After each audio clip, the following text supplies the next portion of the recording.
to me, NPR would consider a 30-year-old woman who's a high school teacher who's pro-life, that would be considered extreme. Like I mean, when we talk about this all the time. Like this woman, she's as non-threatening as they possibly could come, but she doesn't like abortion, so that would be considered extreme. So if you have two guns in your house and you have 9mm ammo, that's, I mean, anything that doesn't absolutely, I mean, think about it, bro. If you, they want us to think, they are literally trying to get us to think that a woman can tell a sitting US senator that non-binary people can get pregnant. That's not extreme.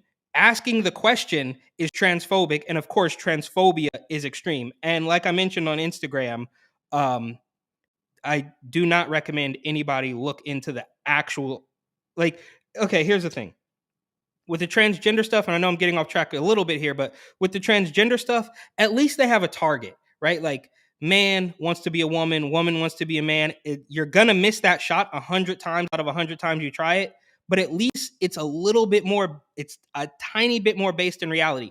But to say, oh no, I have no gender, go ahead and give me the Capri Sun straw, doc. Like, it doesn't make any sense. And I promise you, if you show up at one of those quote unquote doctor these butchers, you're not going to get pregnant. Nobody who's actually made the commitment to being non-binary is ever going to get pregnant. First, because if you're a man and you try to become non-binary, you weren't going to get pregnant to begin with. But if you're a woman and you try to become non-binary, realistically, like, you actually go through with this and this is your true identity and you call the doctor, or again the butcher, I promise you, you will not be pregnant.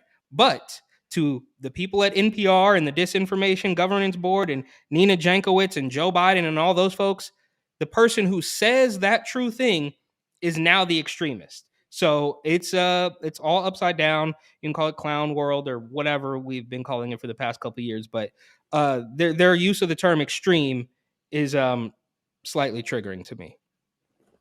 Shout out extremists.